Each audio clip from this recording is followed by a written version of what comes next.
Well, what I actually used, let me. Okay, so we're live now. People who are joining us, hopefully, and we will also talk about today possibly moving the stream to an earlier or later time, preferably later, to, uh, to maybe get a little more traction. I'll explain why I chose 3 o'clock when Yeah. in a second. Okay, audio is good.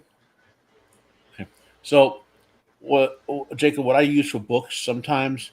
What I want are barrister bookshelves. You know what? Like I love the way they look. Plus, they have the glass door cover, so you can keep the dust Right. off from having to dust everything.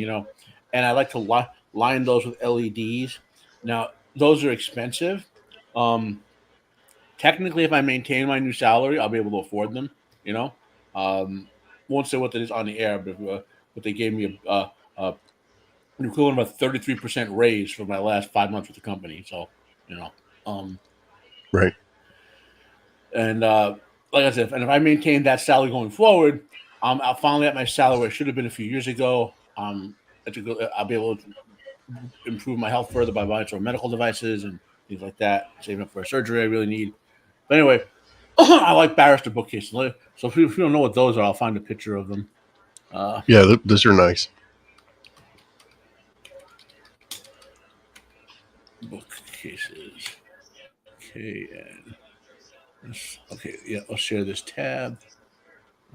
Present, share screen, barrister bookcases.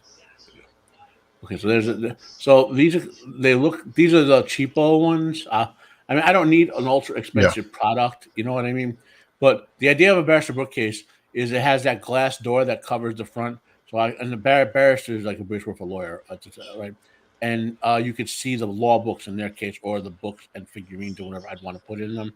And one of my Right. biggest pet peeves with bookshelves or shelves of any sort is having to dust them ever constantly. You know, so Yeah. I'd want a way to cover them where you can see through, but it would keep the dust off of them. And so I wouldn't mind vacuuming the front and top of a barrister bookcase. That'd be perfectly fine. But having to go through each book and that's crazy. Um, Yeah. Now a way to get high quality barrister bookcases, which I might pay someone to hunt down, I might help them to do it, is when lawyers go out of business. Often they have these things and they can't resell them. So if you Yeah. know a lawyer who's going out of business, you might be able to get them that way. Or something I may pay someone to do. Go to an abandoned town, find like an old law office or something, and see if they can harvest them. You know, there's a lot of stuff in abandoned Yeah. towns. I used to watch videos all the time, people exploring abandoned towns, and like they're not as pushed on YouTube anymore. The Urban Explorer videos, because Urban Explorer got kind of taken over by people faking ghost videos, right? Right. Um, Right. which I'm not opposed to supernatural. I'll watch like ghost investigation videos once in a while, or whatever. I'm not saying any of that's real or not real, but I like legit Urban Explorer videos. And Yeah. like Me they too. would go to these towns, and you'd see this dude went to an office building, and these were granted they were 15-year-old computers, but at the time of it would have closed, that would have been about $500,000 worth of computers that were just left in this office. Oh, that's crazy. And if someone had come back a year later, not 12 or 13 years later, they could have got all that and made a massive profit reselling that stuff used. Yeah. So, and I saw another one where he went to a video and there was like he would go in houses and find books. People just abandon everything and leave their towns, and they're like books and everything. Um, it's Yeah. just crazy. It's, But it is. yeah. So it's what do we got? We're 304. So there won't be any unboxings today. I got to order an update on the comic books I ordered in early May. I have not heard an update from Ron's Comic Closet on the post office searching for it, but that will take a while by definition. They're going to take a month before they answer the question of whether they found anything or not. You know what I mean? So Yeah. yeah.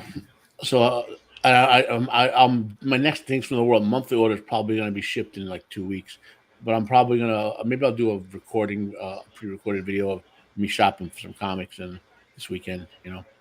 Um, Cool. so there's that. So there's only that. So I do have some pre-picked articles to talk about a little later in the show, right? And so the first thing I really want to talk about, and I think I got one of the right guys to talk about. Well, actually, the second thing.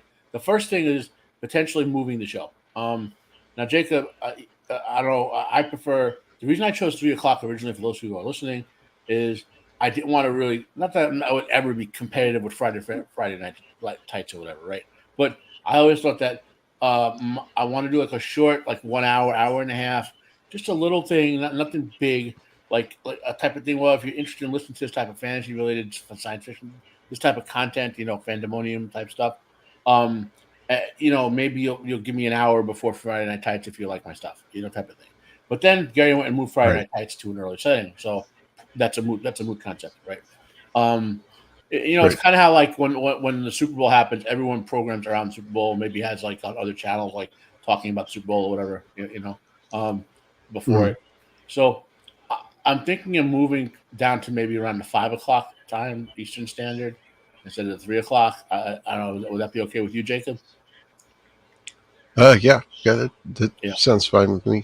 yeah. I'm pretty. So I'm pretty flexible. So yeah, yeah. I don't want to do a nighttime show like 8, 9 o'clock, because I'd rather just not do that. But five to yeah. seven ish, 5 to 6:30, and if it runs a little longer, fine. We can talk a little longer. Because I think last week we talked for 2 hours and 15 minutes or so, maybe a little over. So and then maybe I'd really like to see if we get a third person in here because I think a three-way conversation works better than a two-way conversation. It's like a pro wrestling match. A Yeah. three-way a three-way dance is better than a one-on-one match. Two guys in a match. It's like, Yeah. um, yeah. Uh, so let's see. So probably next week is Fourth of July weekend. I will have the show, and I probably move that one to 5 o'clock then. So, there's that. Cool. What else? So now on to the first topic. Something I call gravitas. Right now, I'll explain the pro wrestling. That's my childhood lisp rearing itself. Pro wrestling way of discussing this concept because they do it in very simple and easy to understand terms. In pro wrestling, there's basically, hey Dempsey, welcome to the show. Nice seeing you out there. Hey, Um, Dipsy. there's basically three types of characters who wrestle in the ring, right? There's your classic face, your classic heel, and then your sort of swing character who is a heel who is a guy who is a heel but acts like a face, like so he's two faced, or there's a guy who's a face but acts like a heel, like Stone Cold Steve Austin, the Undertaker, to name people, right? So Okay. and if you want a guy who is great at being a two faced, it's Chris Jericho. He's a heel who acts like a face in a lot of his gimmicks, right? So and when you So have so a face. So I don't. I think this is right. The face is like the good guy, and the heel is like the bad guy. Is that it? yeah, Okay. well, though that's particular to the storyline. You know what I mean?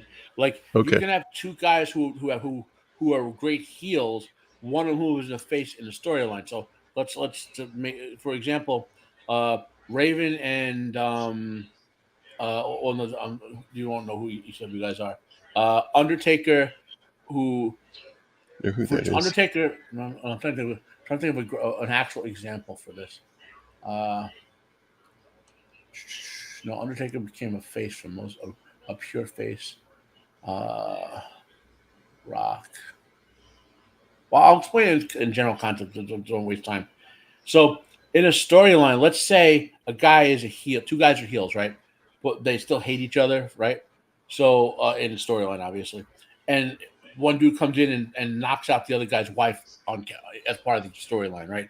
Well, the guy whose wife gets knocked out becomes a face in the storyline because he has to avenge his wife. You get what I'm saying there? Yeah. So now that's a more nuanced. Those storylines happen. Most storylines are like you say, the face is the hero and the heel is the villain, right?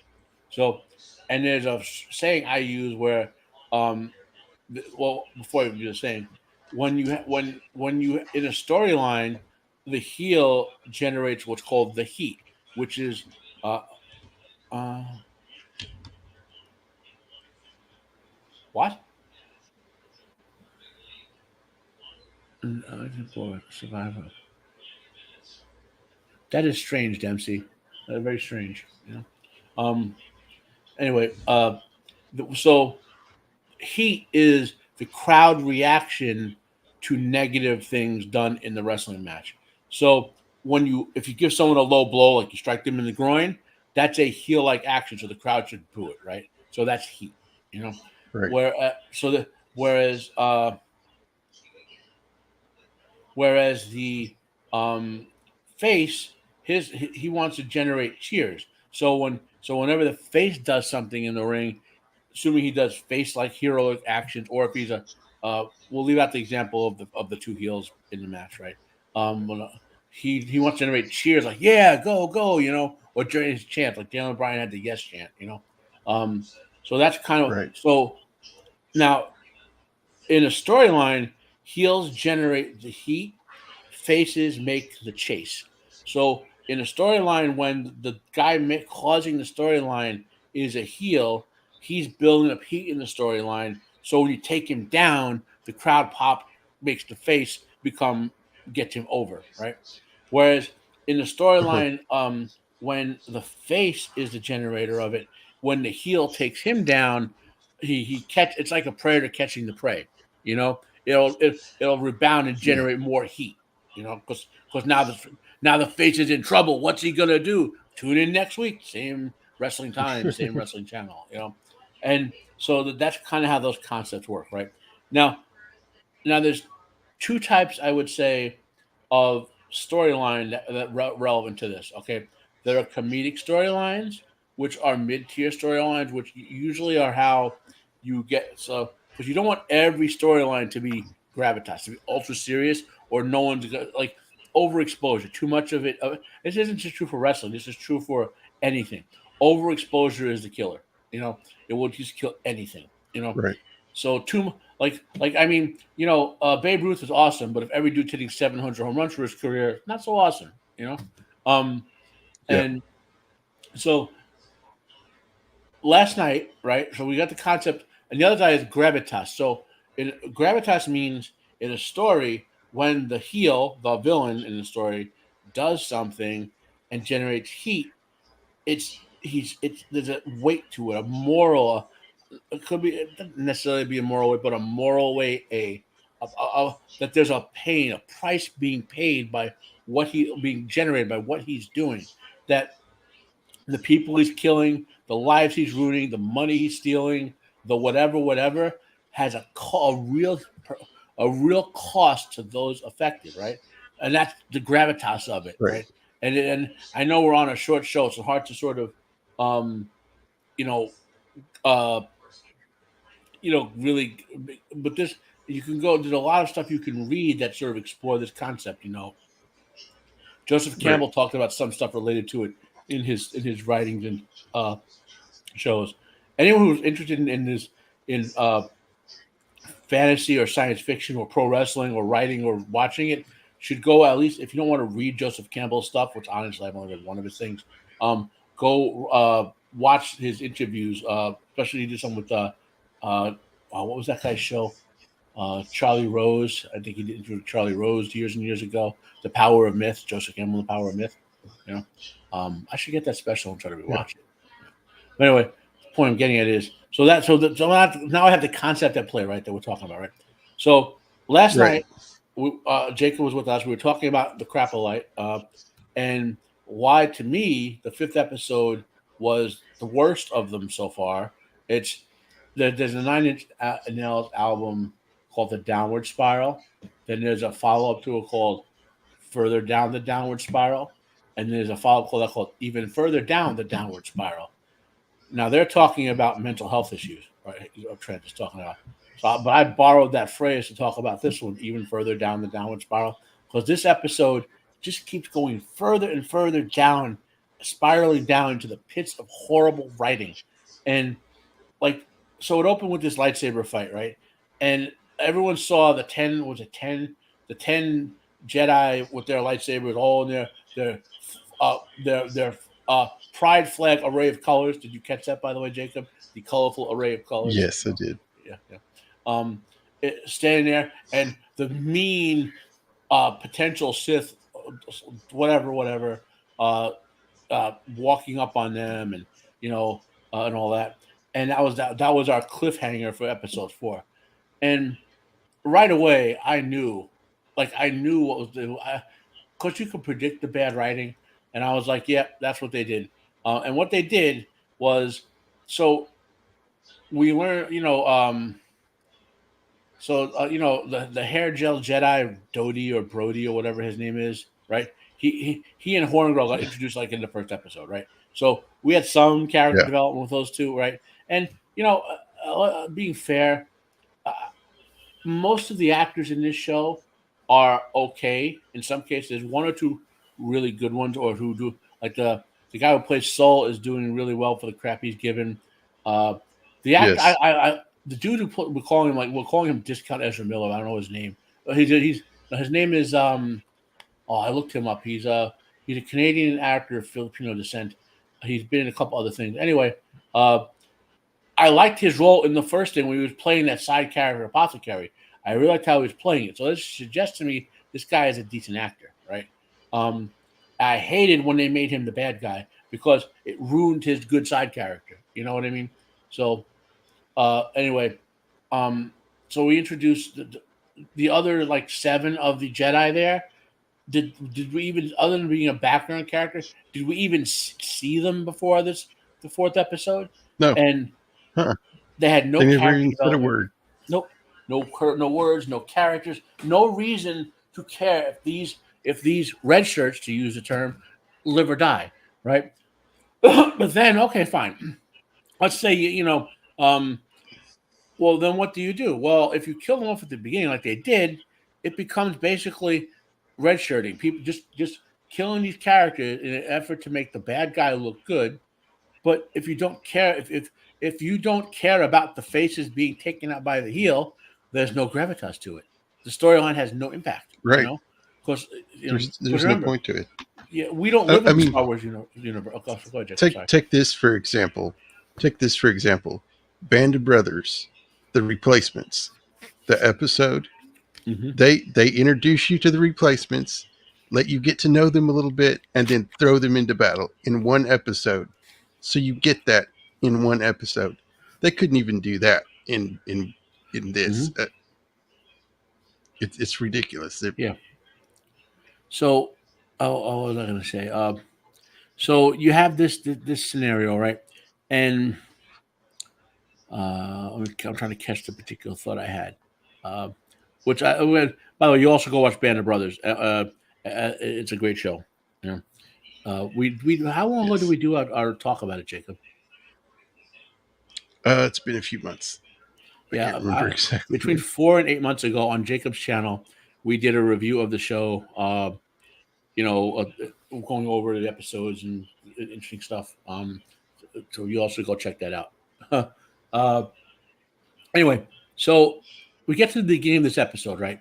Now, again, not criticizing the actors per se because they were given crap to work with. Okay, and Yeah. Darth Ezra, whatever you want to call this fake guy, he's gonna being made to be he's getting put over now, right? So all these guys are supposed to do the job to Right. him, so he gets the push, to use a wrestling term. Okay, so what do you do now? The scene everyone's comparing it to is when Palpatine took out the Jedi Masters and then fought Mace. But here's first the big difference to that scene. We had seen, I know one was Kit Fisto, another one name was Tin or Bin or something like that, and I don't remember all the other two guys' full names, but obviously Kit Fisto was one of the 3, right? So Palpatine insta jibs like one of them, cuts down the other 2 in seconds, then fights Mace for a while, right? So you might say, well, Matt, is that the same thing? No, because we had seen interacting with those 3 Jedi Masters for like 2 movies so far, right? They've had dialogue. We've Yeah. seen them making decisions, you know. Um, but they were still background characters, right? But their loss was impactful for the storyline because Palpatine's plan of taking out the Jedi in chunks was, we saw the next step of it. Now Palpatine himself was taking an action directly as opposed to manipulating it, right?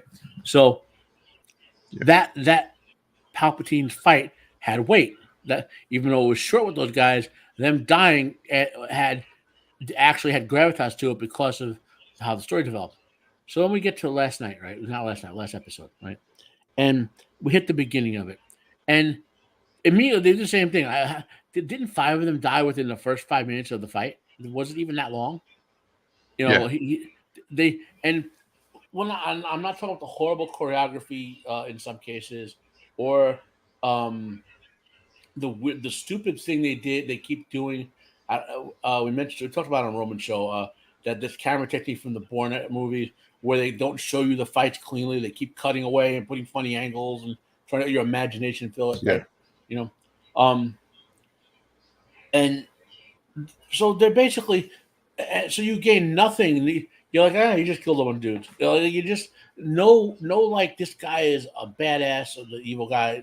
He's evil or whatever. No menace. No fence said, oh my god, that's so and so's sister he just killed. The whole like nothing to make you care about those characters and their deaths, right?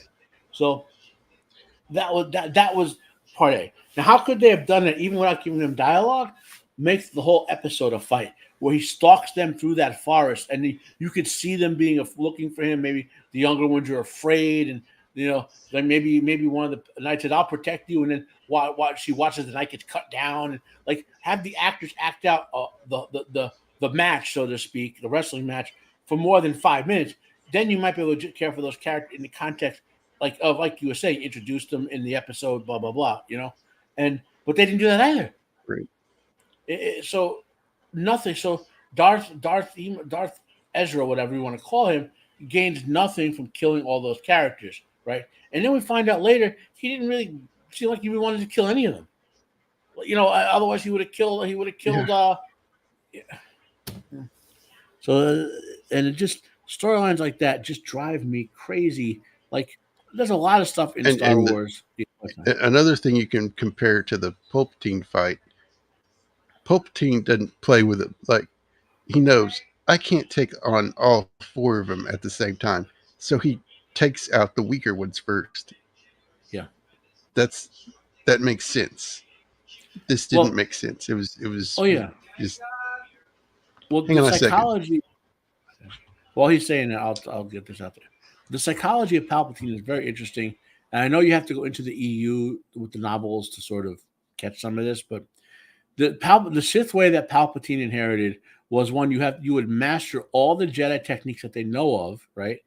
And then to show that they are inferior techniques, and then use the then use Sith techniques on top of them to show the true superior of the Sith. And so Palpatine was a master of all the forms of lightsaber combat he knew of, which is to say everything but what Mace knew, which is Vapad, VAA. I know it sounds stupid, but most names, Star Wars names, kind of sound stupid, which is Form 7, okay, in the old EU. And basically invented by Mace and an EU character.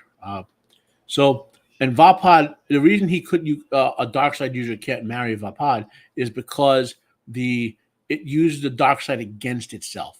Okay, it's explicitly designed for a Jedi who can go right to. Okay, so take a step back to the old Star Wars. Okay, the real Star Wars before Disney changed whatever they changed. The old Star Wars, the two sides of the Force were the living Force and the universal Force. And when they were in balance, the light side was inherently stronger than the dark side. The light side is this part that you tap with the higher emotions, contentment, happiness, love, and all that sort of stuff. The dark side is what you tap with the baser emotions, anger, lust, greed, and all that sort of stuff, right? So a Jedi who can Yeah. go right to the edge of the dark side and let it generate some energy, but will not fall to it, can use Vapad to take. Because when the Jedi fight, they're not just hitting each other with lightsabers; they're fighting each other with the Force because the lightsabers Yeah. only come out when they can't defeat each other with the Force, right? So all the energy that Palpatine is hitting Mace with the dark side energy to try to overwhelm his mind, suppress his senses. Vapad is taking that and rebounding that against Palpatine as they fight. That's the point of Vapad as a style, right? So, Yeah.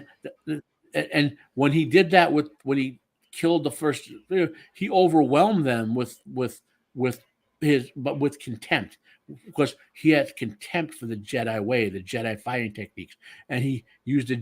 Jedi fighting techniques until he got to Mace, and mace with the pod couldn't, he had no counter for that, right? So that's kind of how that, and that obviously is an EU level of adding on to the complexity of the storyline and all that. Yeah. Yeah. And the prequel trilogy, what most fans will say, I'll say the prequel movies are on a scale of 1 to 10, like sixes or sevens for the most part. You know, not great movies, but some great scenes. You know, and Yeah. then we get to this mess we've seen last night with the horrible writing, and it's just so disappointing. Like, because I think there's a core of a decent story in here. There's like the idea of two twins. One seems drawn to the dark side, one to the light side. You know, um, a murder mystery, some shenanigans in the Jedi Temple, a mysterious dark side user. There's some good core elements of a story in there for a season, right? Um, and but they layer it in trash and filth and garbage and horrible writing and nothing, you know? Yeah, I was gonna. That's probably Dempsey, the Dexter thing. Uh, I was probably going to mention that because I used to be a big Sarah Michelle Gellar shill, and I like the first 4 or 5 seasons of Dexter. Probably that might have been a next week topic because I want to talk about the Dexter as the successes and failings of the Dexter TV show. But anyway, so that's kind of what my thoughts were. I wanted to get out there more detailed format, and about the failings of the Crapolite, and in particular that episode. And you could see where they're going with this. That the real acolyte is Darth, the bad guy. He, in my opinion, he's the real acolyte. Yeah. Uh, Darth Unknown. yeah, and then the other thing. I mean, I didn't want to. I kept bringing Naruto up. You can see. I mean, at one point, are you homaging versus stealing, right? Like, because as soon as May appeared in as female Kakashi with kunai, and yes, by the way, kunai, even though we know them from Naruto, they are technically real weapons or real knives, I should say, not real weapons. Um, but like Oh, the knife in the hilt or the the knives that May has, they're called in Asian, Japanese, they'd be kunai. That Oh, okay. yeah. So, uh, and then Naruto, but fans would know them as Naruto as the daggers the ninjas fight with, but they're actually knives that farmers use, basically, and which got used as weapons Yeah. eventually. Um, so anyway, you see like fake Kakashi, fake female Kakashi, even fighting like a Naruto character against Carrie Moss's Jedi, right? And then you go on, you see um you see other little things that pointed out, yeah, other little things that point out through the episodes, and then you get to like as soon as um Darth Ezra said that line about a Jedi like you might call me a Sith like that or whatever the line was, I'm like, did they not just steal Obito's line in the fourth Hokage's dead fight? Did they really just do that? I was like, I mean, because you've at least you've seen Naruto. You know what I'm talking about? The fourth Hokage's death fight. Yeah. When the fourth No. Hokage fought I mean, I Obito know when about Naruto. I've never seen it. Oh, okay. Need to. So I will actually drop a link in the chat to it. So in spoilers for 30-year-old Naruto. Spoilers, okay. Um, so Naruto was born the night that Obito. We'll find this all. We'll find this out much later in Shippuden. We get the actual. Well, in the manga, after the time skip in Shippuden, or in Shippuden in the TV show, right? That on the night he was. We only know what the night he was born initially is. A nine-tailed fox attacked the village. The fourth Hokage defeated the nine-tailed fox and had to seal the fox inside Naruto. That's all we know about it for most of Naruto, and then until Shippuden when he starts dropping all the reveals. Okay, for reasons I will get to later. Not later, maybe not in the show, but and then we get to the pivotal night when Naruto finds out what happened the day he was born, right? And so his mother, we learned, was the previous Jinchuriki, the power of human Jinchuriki means power of human sacrifice. They're human beings who have become the prisons for the tailed beast, basically. Uh, Oh, okay. and she's the nine tails Okay, backstory. We'll go. Oh, it's Naruto. What the hell? It's fun. So, after a long time ago, the Sage of Six Path created the nine-tailed beast, right? And they were initially the friends of humanity, and his older son, his younger son Asura, the path of Ninshu and cooperation and peace and understanding. The world they were trying to make the world a better place, right? Well, several thousand years pass, and humanity falls back into war. They follow the teaching of they follow the teachings of the older brother Asura, who believed in power to rule.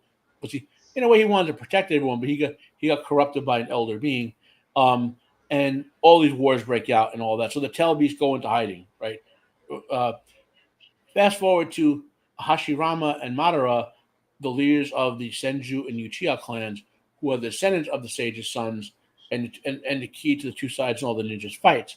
Uh, Finally, they don't even know each other. They become friends as children. They're the reincarnations of the sage's sons. Okay, and they bridge the gap between the two, and because all their brothers are they're kids basically. Their brothers are basically murdered by each other's side. They want to play. They want to found a village where children could be raised safely and not to just have to learn to fight from the age of like two, basically. Right. So they found Konoha. Things seem like they're going good, and then for reasons that are complicated, Madara goes crazy and decides he's going to either conquer the village or destroy it. So he goes out and he finds the Nine Tails, which is the most powerful thing on the planet. Like it could, if the Nine Tails wants to do and point his tail beat bomb straight down, it could liquefy the surface of the planet. That's how powerful it is, you know. And he uses his powers to control it and to mind control it and to gain a seal control over it. He still can't make the Nine Tails use his full power, but and he goes and fights Hashirama. Well, Hashirama is insanely powerful. Like there's no one like in terms of the most powerful shinobi in history of Naruto, Sage Six Paths. Then there's Hashirama, and then there's Naruto. No one else is even close to those guys at their full power, right? You have to except for the gods, basically.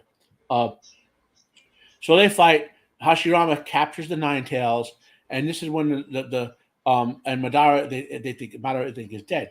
And the Nine Tails at first thought because Hashirama and his wife Mito were essentially his cousins that they were freeing him from control and were going to help him. But instead they betray him and imprison him in darkness inside the steel inside Mito Uzumaki. Um, right. So then Hashirama goes hunts down the other tail beast and turns them into weapons. Okay, so that's the core of the right. Okay. Fast forward to uh, Mito grows old and dies. Before she dies, another member of the Uzumaki clan comes to Konoha. That's Naruto's mother, Kushina, and Mito transfers the Nine Tails into Heart to be its new Jinchuriki, right? Unlike the other villages, the village in the Leaf just wants to contain the Nine Tails and not let it attack, whereas the other villages use the tail beasts as weapons in their wars, right? Um, so Yeah. fast forward then to the Naruto's birth.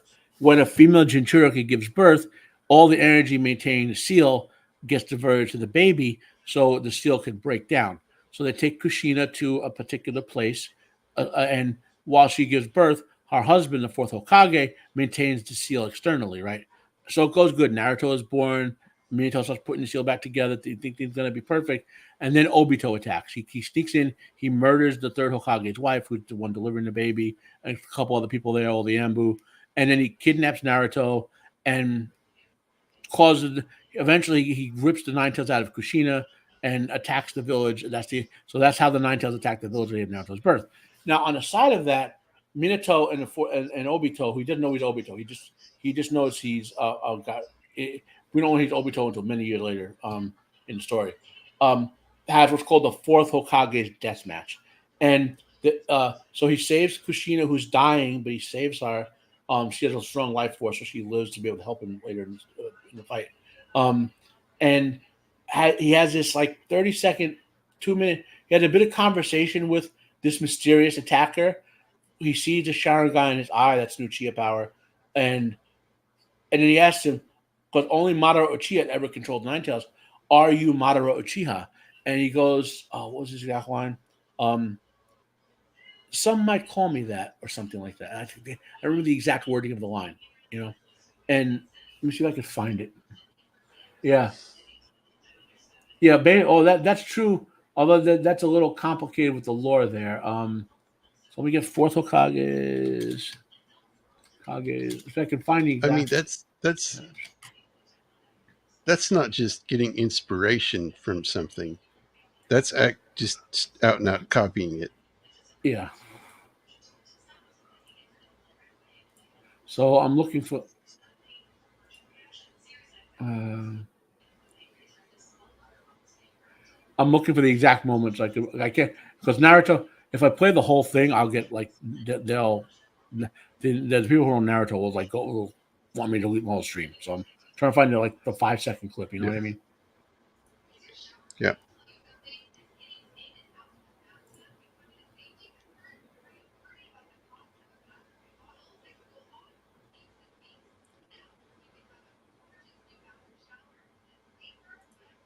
Okay, I'm right there. Let me just make sure.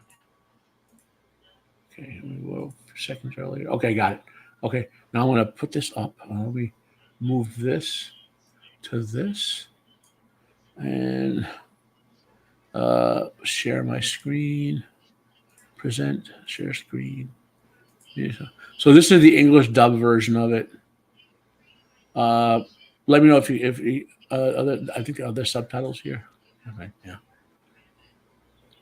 I'm gonna leave the subs. Turn the sound off. Put the subs on. So hopefully they.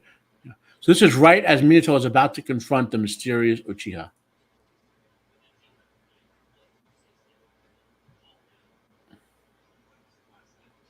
Right here. It's gonna come.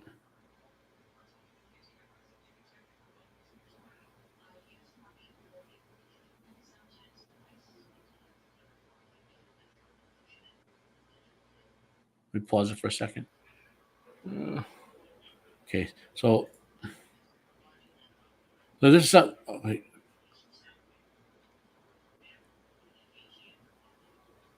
These are Minato's thoughts now. He said something out loud. Obviously, you can't tell the dialogue.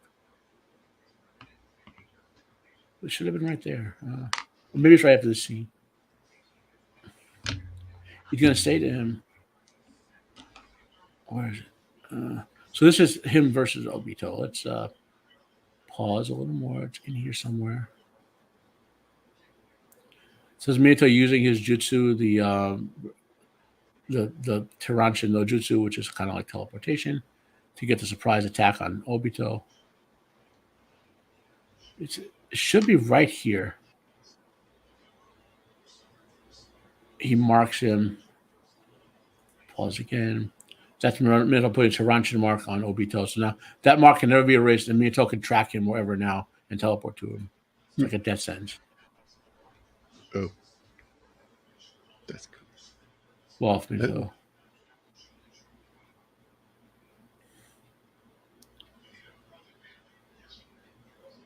No, it teleported to him. So he teleported right to him and stole the contract seal on the Nine Tails away from him. So that freed the Nine Tails from his control. It should be.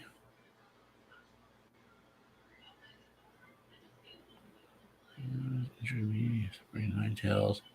Me. Your title, fourth Hokage, blah, blah. No, was it okay? Let's look around. I want to find it online. Head to the village. It's in here somewhere, and he drops the line.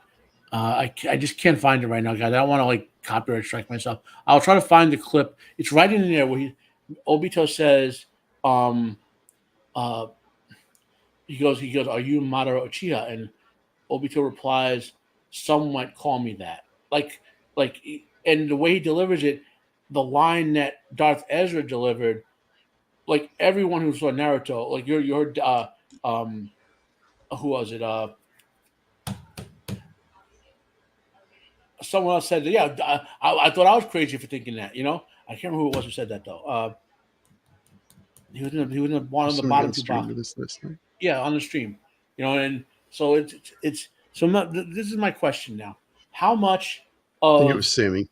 yeah, Sammy, right? Sammy brought it up. Like how he thought he was crazy for thinking it, but everyone who was on Naruto thought that because the question is, how much are they stealing or are they homaging?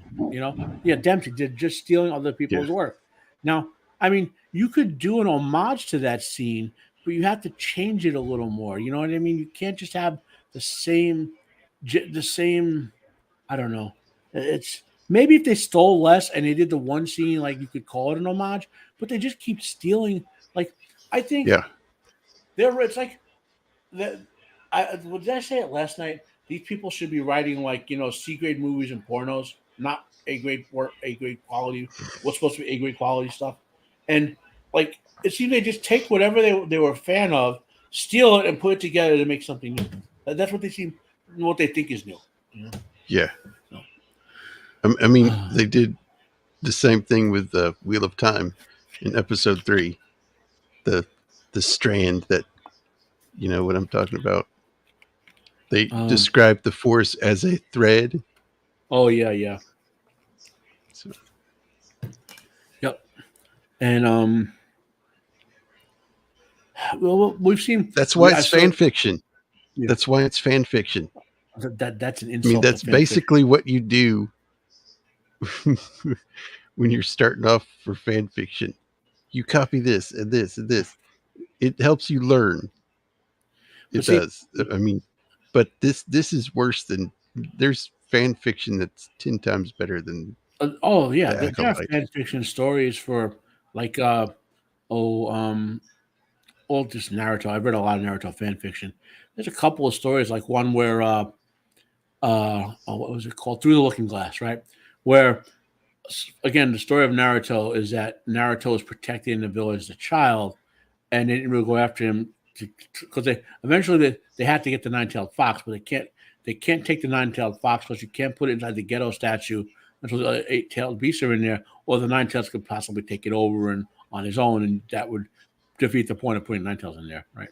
So, uh, so in this story, they Pain attacks the village when Naruto was like 5, 6 years old, something like that, 7 or 8, and the fourth Hokage was experimenting with ninjutsu, and so and he contacted an alternate world where instead of the fourth Hokage dying to steal the nine tails away, the third Hokage did through the Looking Glass, right? The concept. So to Yeah. protect Naruto, but in that world, Naruto died. Okay, so and the nine tails was dispersed, which would happen with tail beasts happened. They dispersed for 3 to 10 or 15 or 20 years or whatever. Um, so the third Hokage, to protect Naruto, sends him through the Looking Glass to the other world, where the fourth Hokage is still there, and it's a very cool. It's like 20 chapters. It's one of the best Naruto all fan fiction you'll ever read. So there are really great fan fictions out there that people do, which are alternate telling the stories and stuff like that. And but this garbage we're getting, like Wings of Prime or the Star Wars shows or Wheel of Prime, they're just like you have to you they're borderline on the gutter level of fan fiction, which are just people's sex fantasy they post online. You know what I mean? Like, Yeah. okay, so we've done like the lengthy broody topics. I do have a few articles to talk about, and then man, let's present. Uh, Dragonlance. Okay, here we go. So the Dragonlance novels, to a lot of fans, are um, especially the early Dragonlance novels. Like the Dragonlance setting back in the AD&D days was. This is about Mhm. Dungeons and Dragons, by the way. If anyone's not didn't pick up right away, um, they th- a lot of fans will say the settings they think of the most when they think of early Advanced Dungeons and Dragons are Dragonlance and then Greyhawk, right? Greyhawk is the original setting for the world camp for the game itself, and Dragonlance was probably it wasn't the first spin-off setting. I think there were several others, but it was the first one that really gained traction with the fans, you know.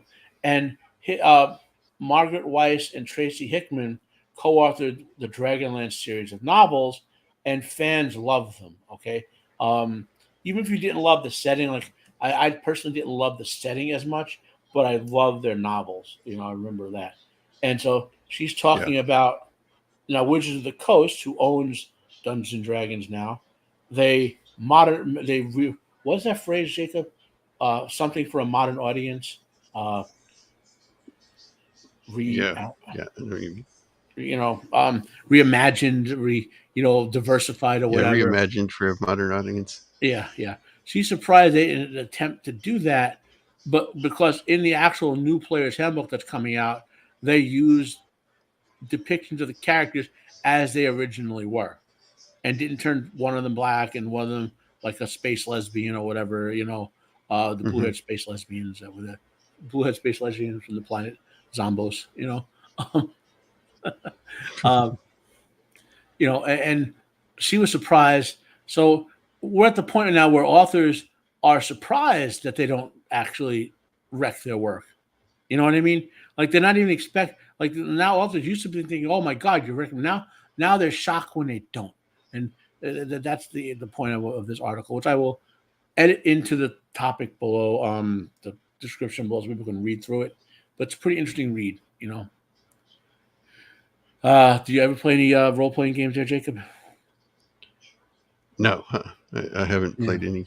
yeah.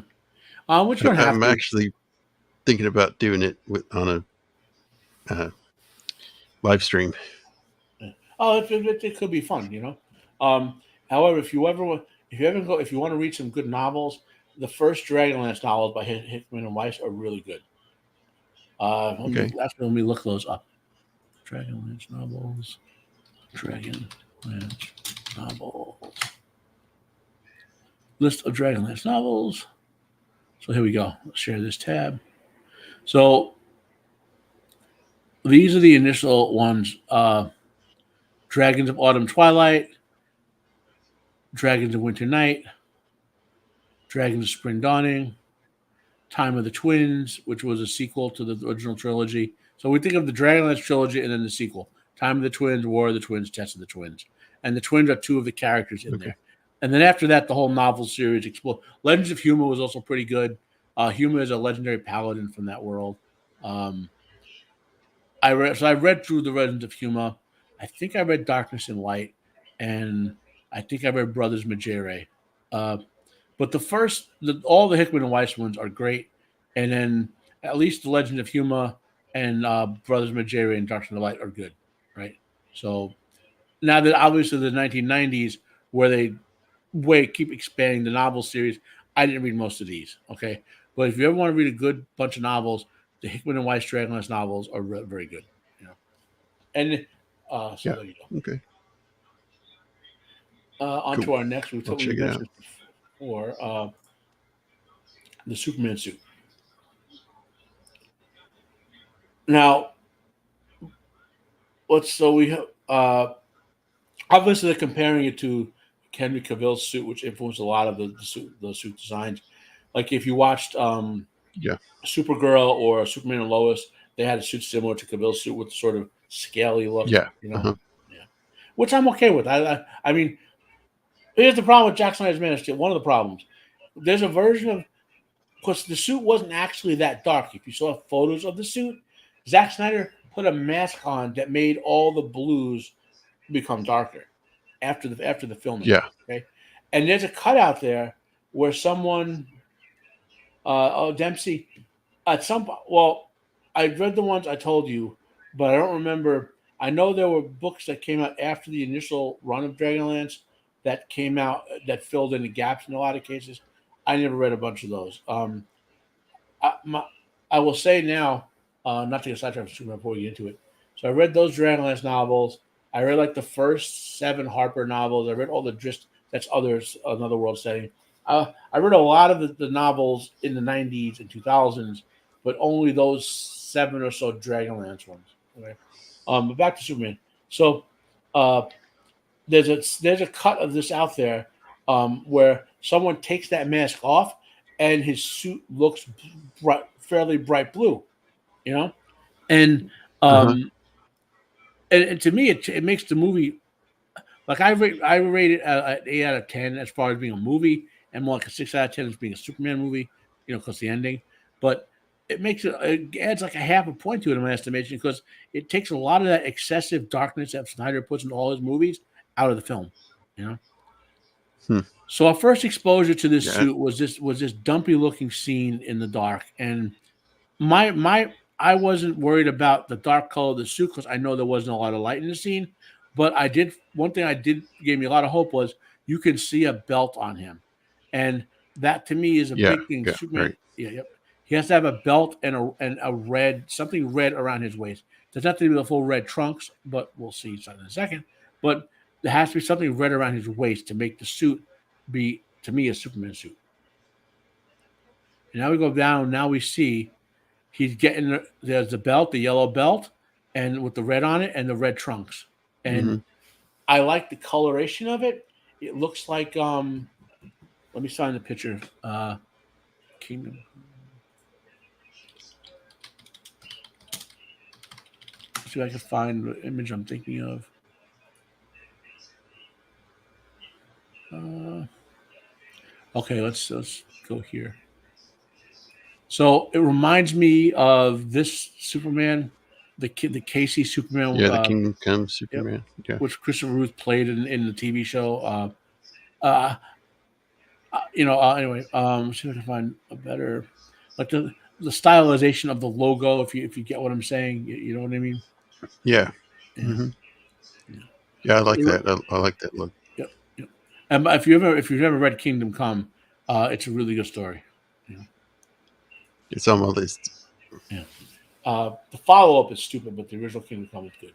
Uh, so Yeah. well, There are definitely aspects I like about the suit and stuff I just don't like at all. Doesn't look good. I don't like I the don't like. I don't lines. care for the lines. No, Yeah, me neither. yeah. It looks too much like a uniform. I know. Um, okay, Superman's suit is a lot of artists have said this over here. It's supposed to look psychologically like something a child would wear to celebrate being a superhero. You know what I mean? Like Yeah. I honestly like it when it's a little baggy. Like it's just to show his shape, but also be a little baggy. Oh, that's what I wanted to call it. I mean, I don't mind the bagginess. This one is like neoprene bagging, and it doesn't look good. It yeah. looks bad. Well, I'm not saying it's baggy, but I like when the suit is a little baggy. Is what I'm saying. Yeah. This might be a better. I mean, the actor here has beefed up for the role, and Correct. why give him a suit that covers all that? I There's think no this. point. I think this suit from All Star Superman also influenced the design of that suit. Uh, not so much the logo, but the sort of if you look at the angles of something like that, you can see the influence of several different Superman suits in it. And like this is obviously my favorite Superman suit of the modern era, anyway. But um, yeah. Anyway, I don't want to belabor the point. Of this. So back to the suit we're talking about. Okay. Uh, I think I mean this is way better than the dark image. I'll give it that. Okay with the Yeah. logo. So like you said, the lines are just what bug me. But maybe those lines might be there though, not to target special effects or something when they do the camera. You know what I mean? Maybe they'll erase them somehow. You know, Yeah. I don't know. Maybe. I like the cape. The cape looks good. I like Yeah, the logo on the back. yeah, yeah. I wish the logo on the cape was a little bigger.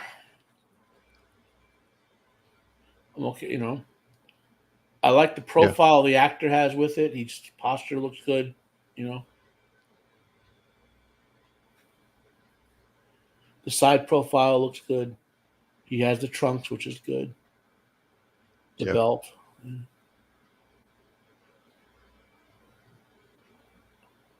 So there's all four. There's another image. Yeah. So I mean, that's a. I'm still not hopeful about this movie because what's his face who's doing the movie? Um, why is his name escaping me at the moment? Guardians of the Galaxy. Yeah. That guy. Um, anyway, I have not been impressed by his movies other than the first Guardians of the Galaxy, and there's some signs that Superman might be sidelined in this movie, if you know what I mean.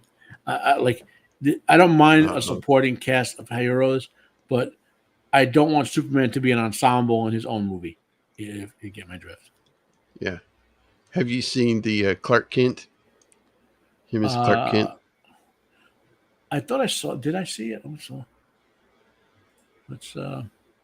So Clark Kent leaks, I guess. Yeah. Is it on Reddit? Nope.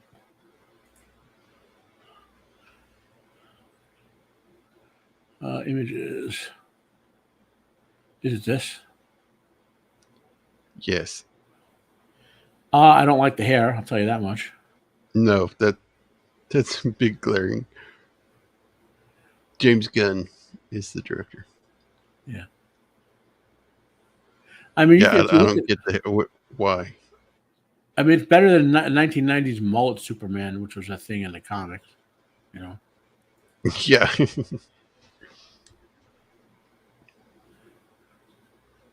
that maybe Yeah, that's just an art. Maybe I've the never wind seen is a blowing. depiction. I don't know. I've never seen a depiction of Superman with curly hair. That's a little I'm weird. sure there's one somewhere.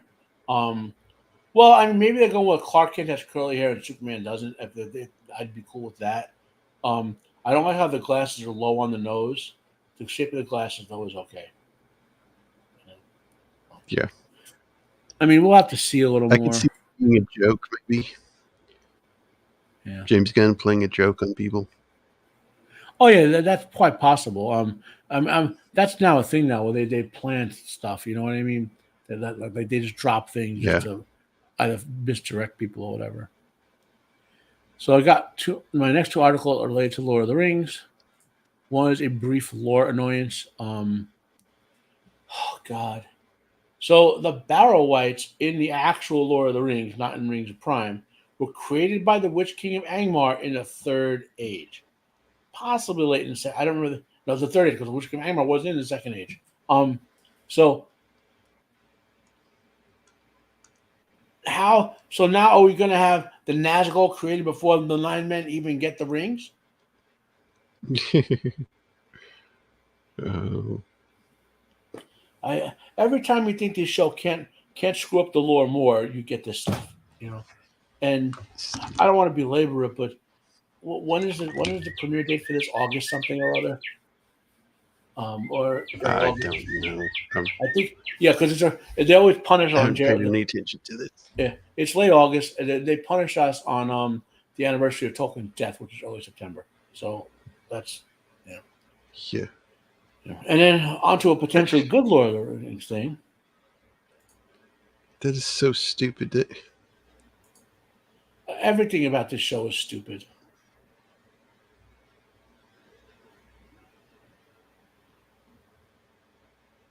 Oh, there's an article for this. I didn't want to. I didn't want to justify the article, but what the hell?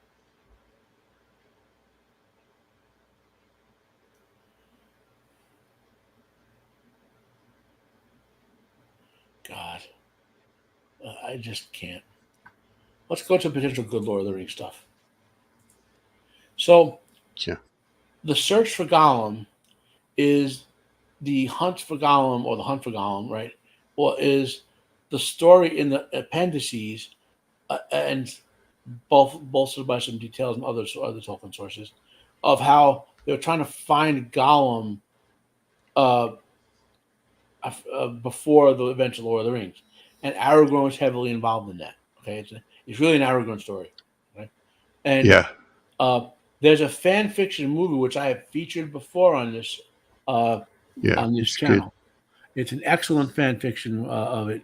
Uh, Matter of fact, what the hell? The Hunt for.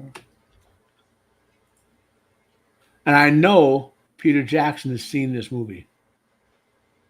Let's share this Yeah. tab. Just did it up here. Yeah, okay, it's Peter. I know Peter Jackson has seen this movie. Know it. You know what I mean? He sort of mentioned it. I have it mute because they do use music from the Lord of the Rings and stuff like that. But it's a story about Aragorn capturing Gollum, basically. And if they did that Yeah. as an hour and a half, 2 hour movie, adhere to the lore, Peter Jackson is working on this from the ground up. Um, I think this could be a good movie. You know, it's a narrow, self-contained story. It focuses on it's something that did occur that Tolkien had some had enough details about in the actual lore to how do we put it to be in other words they'll have to add details to the story because obviously Tolkien did not turn into a novel, but they specified enough of it where that they could fill in details and like they could and still be true to Tolkien, if you get what I'm saying. You know? Yeah. Right. Yeah. So that to me was some potential good news, and that's kind of it. I mean, it's all I really felt like talking about today. You know, oh, I did drop I did a little 20-minute live stream where I dropped my predictions for AEW Fall of Forbidden Door, which is coming on Sunday. That as far as the wrestling goes, that's the big PLE for this weekend. And then next week, I think, is Money in the Bank for WWE and a TNA event. So I'll talk about them. As far as the wrestling roundup goes, WWE is firing on all cylinders. It's there are some flaws with the programming, in my opinion. You know what? I want to skip that because I think tomorrow I will do a more wrestling centered live stream for an hour. Um, I'm just going to pick a random afternoon time, so I'm not asking you to be there necessarily. You don't know pro wrestling, but for people All listening, right. just to I want maybe start doing a little wrestle talk on 1 hour on the weekend about what I follow, match of the week type of stuff, and you know, so this way I don't flood this show with wrestling because there's a lot of wrestling you can talk about. This I literally watch Yeah. AEW 5 hours, WWE 3, 4, 5, 6, 7 hours, TNA 2 hours, Ring of Honor 2 hours. So that's like what 15 hours of wrestling, 20 hours of wrestling a week that I kind of watch. And there's a lot of matches and a lot of storylines. So anything you want to cover, Jacob? No, I can't think of anything. There we go. So next week, 5 o'clock in the Eastern Standard Time. Dempsey, yeah, that's a follow up, I think. Dempsey, the Dragonlance Lost Chronicles, to after. Like I said, the novel. When I was in my 20s, you only have so much money to spend on books. You know what I mean? So I was like, Yeah. yeah. Anyway,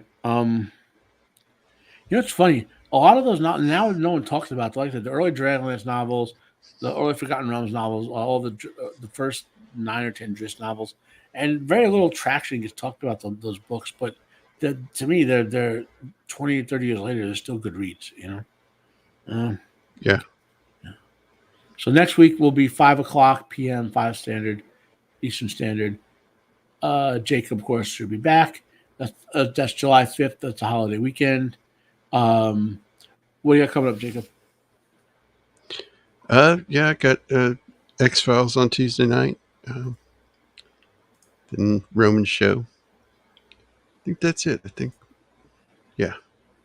And of course, next Friday. I think I'm maybe doing something with Potato Raven next Friday, I think. Yeah. Okay. And I'll be here. As far as me, I obviously will be on Roman's show next week to talk about the Crapolite episodes. Is this the final episode, or is there another one? There are 3 more. Oh God, no!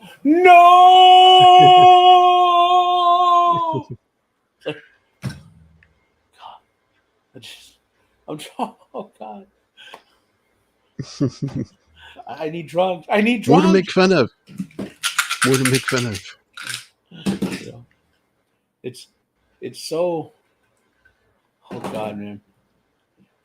I'm trying to uh I'm trying to like I know we'll make fun of it, but I know I'm gonna be offended because I want one good Star Wars thing before I die, man. I'm not planning on dying tomorrow or next 5 years. Trying to work on my health, everyone. I know we know a health issue, but sometime before the end of my life, I'll like one more good Star Wars thing to say, okay, I got one good one in before I croaked. Even if I croak, but I Yeah. don't see. There's no potential for good Star Wars in my view right now for 30 more years at the rate they're going. Okay, I ain't gonna live 30 Yeah. more years most Yeah. likely, unless I'm a I Futurama would style say in the car. as long as Disney has ownership of it. I don't know about. I wouldn't say Disney as long as the current ownership of Disney is because obviously corporations evolve over time, right? So if that Yeah. remember that they tried to do the takeover with those two guys Peltz and the guy the guy everyone hated was Peltz. They tried to do a takeover and lost. Um, so the rumors again, these are just rumors, but several different people are reporting that them, not just Doomcock, right? So Star Wars theories heard something about it like that. The failure of the Crapolite is so bad that Iger is like we're got like the people got pressure got put on Iger to put a stop to failing Star Wars. That it can't be losing money like this, and there was supposedly a call in. This again, rumors. Call in with a consultant, maybe a consulting call with Favreau. George Lucas was invited. Don't know if he attended or not. Dave Filoni supposedly was on there. Kathleen Kennedy was not invited to this call. Um, of people who had, what Iger was kind of getting people to tell him what could be done to fix Star Wars. Right, nowhere that leads anywhere. I'm sure Favreau says, "Give me total control," is what the answer is. But you know, Yeah. You never know. so anyway, we'll be on Roman's show next week, which is 4th of July. Oh, I know. I don't know if. Well, I mean, not the whole cast won't. Our whole normal crew won't all be there because of the 4th of July. Oh, people, your pesky family, take time away from our quality show. You know. Hey, Conroy. Oh, hey, Conroy. Yeah, that's another one of my regulars. Uh, what else I got coming up? Next Wednesday around 10 o'clock Eastern Standard Time. I come, I guess, in at the end of the Wednesday night overbooked, and I'm the judge of the wrestling of the wrestling list contest that they do. Uh-huh. Joker's on that show. He and Legion talk. Ryan run it, and Left Eye Ego's on there, and Brad's on there.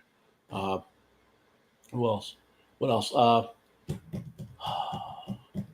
I dropped my I dropped my AEW for door predictions. I'll put a link out to in Twitter for that, so you can get that. And I will be doing AEW Forbidden Door is Sunday. I tend to watch them a day later because of how I watch them. So on Tuesday or late Monday, I will post my after AEW the event response to the matches. Okay, and you'll see my predictions right or wrong. Um, this weekend I'll be recording finally Sharp season 4 episode 1 and Hornblower episode 1 uh, reviews, and I should be doing a review of Baron and Luthien. So I have three things I'm definitely want to get done by Monday, and then Monday other video. So that's kind of the plans. Probable wrestling stream for an hour or so tomorrow afternoon. Don't know when, or still not 100% concerned. That's kind of what I got going on. Thank you to our co-guest host friend Jacob for joining me today, and Yep. Yes, sir. our our chattineers, Dempsey, Conroy. Usually we have one or two others out there who lurk. I know some people listen but can't type because they're on in the car, which is fine. I call us a drive time show anyway. Well, thank everyone for listening. Thank everyone who listens, who's going to listen to this later. And 410, have a great weekend. Happy 4th of July. Since that'll happen before I talk to you again. And stay safe. Bye, y'all. End, damn it, end.